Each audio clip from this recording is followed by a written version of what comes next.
Most reviews of the Mac Studio compare the Mac Studio with the M1 Max versus the M1 Ultra, and some even compare those two models against the MacBook Pro with the M1 Max or the M1 Pro. But I think this is a little bit myopic.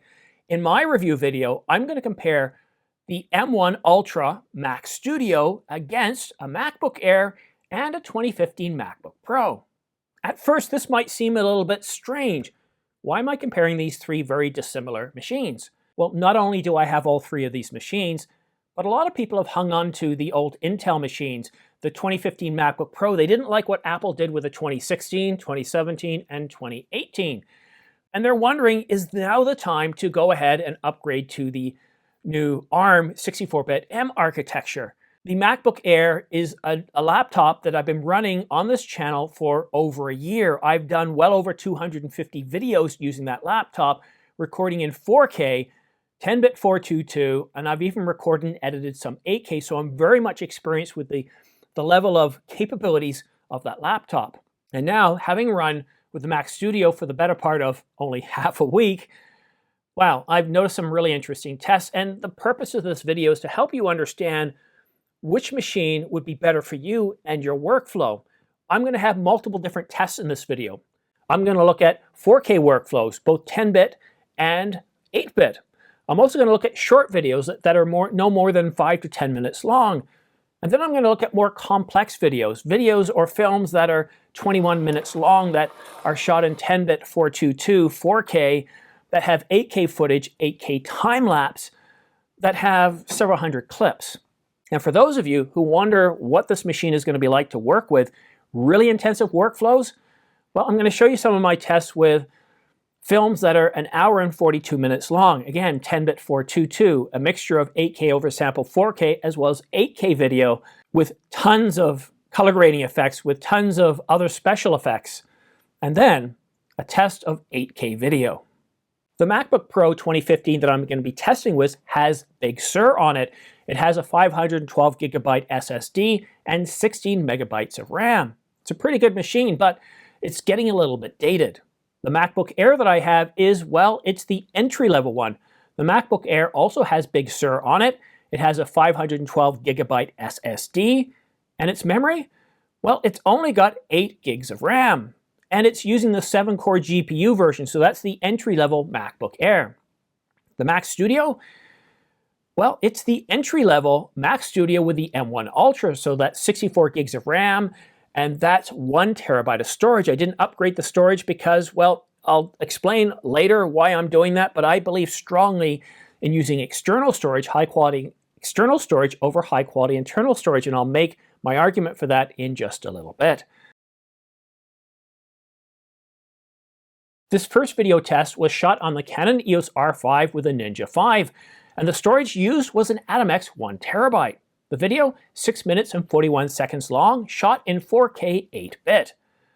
I first decided to render this out on the MacBook Pro, and it did take an awful long time. Now, I did shoot this in H.265. Rendering time, 3 hours, 10 minutes, and 41 seconds. And I know what you're thinking, Simon, H.265 wasn't really accepted back then. The Mac wasn't even equipped to handle the encoders for H.265. We should be using H.264. And you're right, well, H.265 is more current now, and I use it for all my workflows. Back in 2015, 2016, you could be expected to be using H.264. So I reran the test, and the export occurred in 10 minutes and 28 seconds. So not too bad, 10 minutes and 28 seconds. Now the computer was running full bore, the fan was on full, and I don't think it was very happy with me. Next up is the MacBook Air. Now the MacBook Air significantly chopped off an awful lot of time. Again, using H.265 to export, and the time came in at 4 minutes and 15 seconds. That's a huge difference in time. And the Mac Studio, well, it further cut that in half at 2 minutes and 17 seconds. In the second test, I only tested on the Mac Studio, and the reason why I only tested on the Mac Studio is the internal storage on the Mac Studio is much faster than the previous computer, so this is a better test because what I wanted to see is the difference in performance if I edited on an external SSD, the Angelbird Atom X, or if I edited internally with Apple's storage, which is considerably faster. Now, if you got the 4 terabyte or 8 terabyte, you would see much faster performance than if you just had a 1 or 2 terabyte. And that's because the 4 and 8 terabytes have double the storage, so they're able to write to both cards at the same time. All right, so in this video, it's a longer video, it's about 12 minutes long. On the Mac Studio using the Angelbird Atom X, the export time was 5 minutes and 32 seconds. Give you a bit of an idea of my setup. In Final Cut, what I do is I have every single thing written to the library file, original media, all content. The only things that are stored internally is the backups. So when I'm ready to test internally, I just move the library over to the internal or copy it, and I reproduce the test. And as you can imagine, there's no surprise that the internal storage was faster at 5 minutes and 26 seconds. A savings of 6 seconds, which I would argue isn't a savings at all. Keep in mind, at the beginning of this video, I said that I recorded on the Canon EOS R5 using a Ninja 5 to external storage. And because I'm shooting in 4K all-I, the time required to copy off of the Angelbird Atom X onto my internal storage, I can guarantee you would be in huge multiples of 6 seconds. So this is one of those situations where editing off internal storage would actually take a whole lot longer. This is where I want to talk to you about the difference between internal and external storage from a time point of view. I don't know the full specifications of Apple's internal storage. I don't know what the program erase cycles are. I don't know what the terabytes written are because Apple doesn't tell us. That's one of the reasons I'm hesitant to put in an awful lot of storage. The second is, what if I decide to upgrade in 3 years? I put all this money into the storage and I'm not going to get all of it out. Whereas if I invest my money in external storage, such as an Angelbird Atom X, or their SSDs, or even their CF Express cards like the 4 terabyte, when I choose to upgrade my Mac with its internal storage, I get to keep my external storage and I have a much better return on investment. In this test, I'm going to increase the complexity quite a bit. I've got a 21-minute video. It's shot in 10-bit 422, 4K, and that's 8K oversampled 4K. I'm using CF Express cards here as the storage medium, but some of the clips are actually shot in 8K all-I. Some are 8K time lapses, some are 8K video, and there's well over 180 clips. And each clip has anywhere between 6 and 10 effects, from LUTs, color balancing, color grading, cropping, you name it. I've done it all in these videos, so it's a rather complex project. Now the MacBook Pro, yeah, well, I stopped after 24 hours. It just wasn't doing very well. The fans were going crazy and I didn't want to damage the machine. That was my fear. The MacBook Air almost did it minute for minute. It did it in 21 minutes. That's pretty good. The Mac Studio, it cut that time in half at 10 minutes and 5 seconds. However, one thing I need you to know about this video is I added a whole bunch of credits at the end, which are about 3 to 4 minutes long, and these are very, very intensive. In fact, I would say that the time spent exporting or even rendering this part of the video almost equaled about 50% of the time for rendering the entire video. They were rather graphic intensive. The next test I want to tell you about is, well, it takes that video but adds the complexity significantly. This is where I wanted to test to see how well each of these computers could handle heavy workloads. And when I say heavy workloads, I'm talking about a film that's 1 hour and 42 minutes long. It has 8K all-I video. It has 4K video, well over 600 clips. It's got special effects in it. It's got MotionVFX overlays. It's got crops. It's got so many things going that it's quite an intensive workflow. Are you ready for this? I didn't even test the MacBook Pro. I think we can all rest assured from the previous test that it's just certainly not cut out for these intensive workflows. But the MacBook Air might surprise you. It was able to do that test export. All of these clips were fully rendered before I did these export tests. The export test of this 1 hour and 42 minute video, the MacBook Air, it did it in 1 hour and 14 minutes. That's right, 1 hour and 14 minutes. That's huge. But the Mac Studio just killed that time in 33 minutes and 43 seconds. And that's where we're starting to see the power of this heavy lifting of this 64-bit ARM architecture that Apple has adopted. We're seeing huge benefits. And while the Mac Studio absolutely crushed it with 33 minutes and 43 seconds on a 1 hour and 42-minute video or film with over 600 clips, 10-bit 422 with 8K video, to be able to do it in 33 minutes and 43 seconds is impressive. But what's really impressive is that a computer for about a fourth of its price was able to do it in an hour and 14 minutes, which is truly incredible. In this final test, again, I'm using the Canon EOS R5. I'm shooting 8K video, all I, 10-bit 422, Cinema Gamut, Canon Log 3, Rec 2020. And I'm using an Angelbird AV Pro 2 terabyte card. The project ended up being 8 minutes and 26 seconds long. First up is the MacBook Air, and you're going to be really surprised by this time. And I mean really surprised. The export time was over 8 hours for 8 minutes and 26 seconds long. That's right. Now this video didn't have a lot of special effects. Basically, I just cropped in a little bit and added a lot to more or less give it a normal type of color range and dynamic range. That was it. Over 8 hours. And no, this wasn't a fluke. This wasn't an error. You see, I produce many videos of 8K anywhere from 2 minutes up to 5 minutes or even 6 minutes long on my son's channel, Planet Liam. And every single time, it took about an hour to an hour and a half for every minute of video. The more effects I used, the longer it took. Now, while the MacBook Air can handle 8K video in Apple ProRes, no problem whatsoever, when it comes to exporting, that's where the problem lies. And there's something else I need to clarify before I get to the Mac Studio time. Every single video I edit is either recorded in Apple ProRes 422 or I convert it to Apple ProRes 422. The reason being is Apple ProRes is a video editing codec. Use the right codecs for the right situation and you're going to get better results. When I export, I obviously export to H.264 Rec 709 or H.265 Rec 709 because those are the right codecs for files at rest. But for data in transit, more or less when we're editing, Apple ProRes just makes a whole lot of sense. And if you have any questions, go ahead and post them in the description down below and I'll explain a little bit further. But that's not the purpose of this video. Are you ready for the time for the Mac Studio? The M1 Ultra took this 8-minute, 26-second 8K video and was able to export it in 9 minutes and 47 seconds.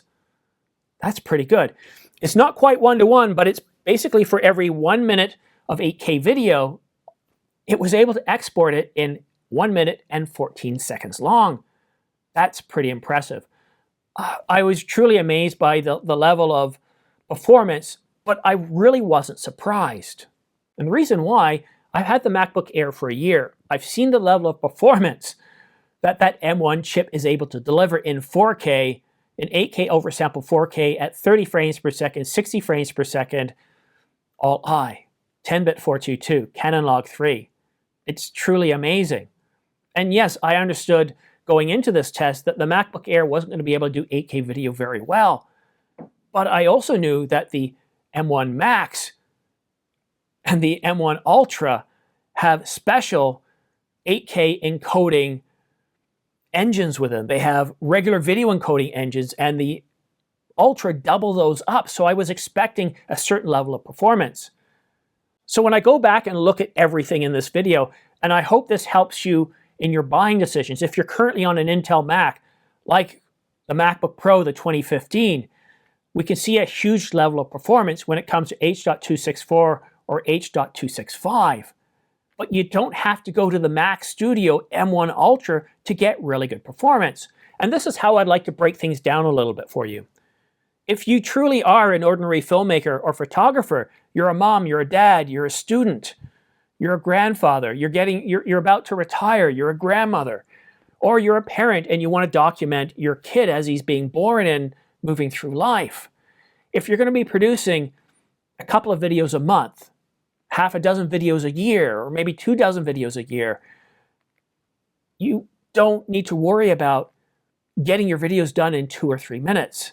If you're going to be doing 4K video or full HD, anything less than 4K video, you're not going to be doing 8K video, or you're only going to be doing a few clips of 8K video, I highly recommend taking a look at the M1 computers, the MacBook Air or the Mac Mini. You don't need to go really, really expensive. And this is where that Apple tax that we hear about is kind of working in reverse. When you look at the price of this MacBook Air, the entry-level unit that I've been able to use for a full year on this channel, producing 8K content with over 250 videos, if that isn't reason enough as to why you can go ahead with this machine and not spend $19.99 and certainly not $39.99, but that you can spend $8.99 on this computer and do your family editing, yeah, no problem. The only issues I had with this is the screen was a little bit too small. But you can simply put in another monitor and that problem goes away. The other issue I had with this is, and it drove me crazy, 2 ports? Are you kidding me? And one of them's power. So that was a bit of a pain, and maybe a Mac Mini would work for you in those situations. But for those of you where time matters, and I mean time really matters, where going from 4 minutes for a 4K video down to 2 minutes matters, well, this is where the Mac Studio comes in. And there's one thing I didn't talk about in this video that really has an impact, and that's the rendering times. While I was using this for my YouTube channel, quite often I used to, at the end of all my editing, have to render all, and that could sometimes take anywhere from 5 minutes to 20 minutes because this wasn't fast enough to do enough of the rendering while I was editing. With this Mac Studio, I produced probably 6 or 7 videos since I got it. And with the exception of 2 times, it was already fully rendered by the time I was ready to do that render all. And for the one time that it wasn't, I basically used one of those MotionVFX side graphics for the entire video, and it took about 10 minutes to render, whereas on the MacBook Air, the same video with the same length, it was a 20-minute video, would have taken 42 minutes long. So the time savings on the rendering is there, plus things are snappy. MotionVFX doesn't slow down in any way whatsoever. And the issues I had when I'd zoom in to a timeline, the audio would sometimes take 10 seconds to refresh. That's instant now. And that's why if you're a professional, I highly recommend looking at the Mac Studio, whether you get the low-end one or you get the one with the M1 Ultra. For me, time matters a whole lot because this is not my day job. This is a hobby of mine. And I do produce a lot of content during my lunch break. So if I'm able to save 10, 15, 20, or 30 minutes, that is significant to me. And if I'm doing 2 or 3 videos a day, the Mac Studio becomes a time-traveling demon, giving me back as many as 2 or 3 hours in a day. And that, to me, is hugely more valuable than the extra money I'm spending. So while, yes, this cost about $899, has 512 gig SSD, and is a base level unit in terms of CPU and GPU, I think it's great for the ordinary filmmaker and photographer. But for those of you where time really matters, consider getting the M1 Ultra. In some situations, no, it's not going to make a difference. If you're doing a lot of Excel, you're doing a lot of Pages or Word or anything like that, you're not going to notice any difference. You're running on the single core performance. If you're doing other graphics work like you're doing photo editing, then depending on your photo editing, it might make a difference. But I really think that the Mac Studio M1 Max is really all you need. However, get at least a 1 terabyte disk and maybe spend the extra $200 and get the extra graphics cores. I mean, it can't really hurt. But when it comes to the Mac Studio, I didn't really see the need to upgrade to 128 gigs. I didn't see the need to go to 2, 4, or 8 terabytes. As I mentioned earlier, and I don't have my storage down here, but I spend a lot of my money in external storage. I have a lot of really good storage. I have a lot of Angelbird CF Express cards, as well as SSDs. And these aren't cheap, but they're fast. They have PEs, program erase cycles, that the cheapest Angelbirds I have will go the life of my camera. And the more expensive AV Pro and AV Pro XTs, they're going to last me 10 years or more. And I like that. I like having storage that's going to last a long time, that's dependable, trustworthy, and reliable. So when I go to replace the Mac Studio in 2, 3, 6 years, whatever it is, I get to keep my storage, and instead of spending $7,000 or $8,000 like some people are in the 8 terabyte model, I'm just using the storage that I've already invested in. And to be able to cut down that price makes a huge difference. I end up spending $44.99 Canadian, or about $3,600 US, because we qualify for the educational discount. I'm truly impressed with the performance of these machines, but there is one other thing I do want to mention. The fan on this thing, it's always on. And it's relatively quiet. In fact, it's one of those sounds where you first notice it, you're going, oh no, is this going to turn into one of those Mac Minis where it screeches to life once you start exporting? That 1 hour and 42-minute film that I talked about, it hardly ramped up at all. In fact, you don't really even notice it. It's not getting in the way. I could record audio in the room and it wouldn't pick up the fan noise on the M1 Ultra. I'm not even going to record it for you here. There's no sense. It's very, very quiet. Luke Miani has already done it, and it's just very, very quiet. Nothing that I've been able to do in any of these tests has gotten the fan to ramp up to anything substantial. So I'm pretty impressed there. There is one other thing I want to talk about. Max Tech did a test where he didn't really do a test. He took the unit apart, and you can clearly see that the SSDs are no longer soldered onto the motherboard, which is terrific. I think this will really come into place when it comes to servicing these. So if we have to, well, I don't know. I don't want to speculate, but I think it's a potential benefit, and it could be a potential benefit when it comes to repairs, making the repairs cheaper. However, Luke Miani went a step further. He had 2 of the machines, took them apart, and he just wanted to see if the firmware in these computers would allow you to switch the storage from one machine to another. And you know what? Nope, not at all. He took the boot SSD from one machine and put it in the same slot as the boot SSD on the other machine, and that failed. He also tried taking the boot on one and putting it in the M1 Ultra that had 2 slots, and, well, it didn't like that at all. It kept flashing SOS. That doesn't build a lot of confidence. Luke went on to rant for a little while, saying that, you know, if Apple's going with this right to repair, it doesn't look like they're really giving us the option with this machine. And the other problem too with taking it apart, and I highly recommend caution, unless you're certified to take computers apart, the power supply is exposed. And touching some of those capacitors could result in a shock, which could result in hospitalization. So I don't recommend taking it apart yourself, but I do hope that because they weren't soldered onto the motherboard, we're going to find out a little bit more. There will be better option for us in terms of service and support, but we'll just have to see what those are. But wow, yeah, I'm truly amazed by the performance of this machine. It just continues to impress me. It sits there on my desk without showing any little effort to do anything at all. It's kind of like seeing Dwayne Johnson, you know, work outside with a shovel and pickaxe. You know, it's just, or doing the dishes is a better word. He's so strong and muscular bound that doing dishes is just a waste of his energy. And that's kind of where I want to leave you. If you get the Mac Studio M1 Ultra and you're not doing 8K video, you're not doing a lot of 4K video where time matters, you're not really putting these machines through the ringer. If you're not doing audio projects with 800 tracks or several hundred tracks, you're not doing 3D rendering, I just don't see the need to get the M1 Ultra. I don't see how it can benefit your workflow. But for me, it definitely does. I'm so happy in the amount of time it now takes to actually produce my content. And with this video, probably approaching already, I've shot 35 minutes. Now, the video I know isn't going to be that long because I've shot many takes of different scenes.